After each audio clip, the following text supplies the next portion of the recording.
So అక్కడి వరకు limited clear cut ప్రపంచానికి చెప్పేశాం. This is not for the attacking on army or attacking Pakistan, it is not attacking on Pakistan and army అని చెబుతూ only terrorist అని clarify చేయడం జరిగింది.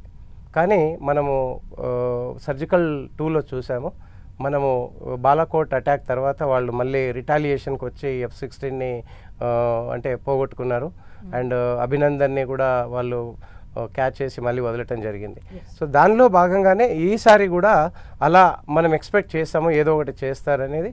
సో వాళ్ళు రెండో రోజు ఏం చేశారు అని అంటే, ఆ రోజు బహుశా రెండవ రోజు ఈవినింగ్ వాళ్ళు ఏం చేశారు అంటే డ్రోన్స్తో విరుచుకుపడ్డారు complete border top to bottom. Like పైన అంటే ఉరీ దగ్గర నుంచి ఉరీ సెక్టార్ నుండి కింద బాడ్మేర్, జైసల్మేర్, రాజస్థాన్ వరకు అంటే అన్ని రాష్ట్రాలని కవర్ చేస్తూ డ్రోన్స్ని వదిలిపెట్టడం జరిగింది.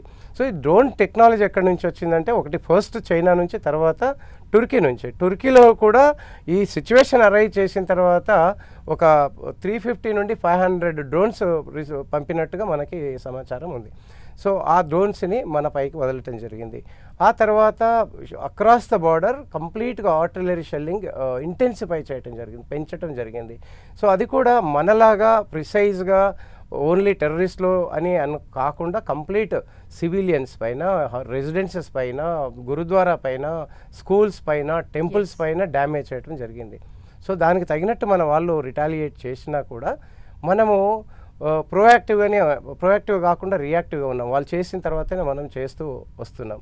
సో ఆ తర్వాత కూడా రెండో రోజు వాళ్ళు అదే డ్రోన్ అటాక్ తర్వాత మనము ఏం చేయాలి అని అన్నప్పుడు మన దగ్గర ఆల్రెడీ ప్లాన్ ఉంది, ఖచ్చితమైన టార్గెట్స్ ఉన్నాయి. మనకు తెలుసు వాళ్ళు టెర్రరిస్ట్ అటాక్ని తప్పకుండా ఆర్మీ బిహాఫ్లో తీసుకుంటారు, వాళ్ళు మళ్ళీ మన పైన అటాక్ చేస్తారని తెలిసినప్పటికీ కూడా తెలిసింది కాబట్టి మన వాళ్ళు ప్రొయాక్టివ్గా ఉన్నారు. అండ్ కంప్లీట్గా ఏం చేయాలనే సిస్టమేటిక్ ప్లానింగ్తో, స్ట్రాటజిక్ ప్లానింగ్తో ఉన్నారు. అంటే సార్, ఈ వార్లో ప్రధానంగా డ్రోన్స్ అనేవి కీలకమైన పాత్రను పోషించాయి. పాకిస్తాన్ ఎక్కువగా 99% డ్రోన్స్ని యూజ్ చేసింది కదా. సో ఆ డ్రోన్స్ని మన భారత ఆర్మీ ఏ విధంగా తిప్పికొట్టింది, ఇందులో కీలక పాత్ర పోషించినటువంటి తిప్పికొట్టకంటే ముందు మన డ్రోన్స్ ఏం పని చేశాయనేది మీకు చెప్పే ప్రయత్నం చేస్తాను.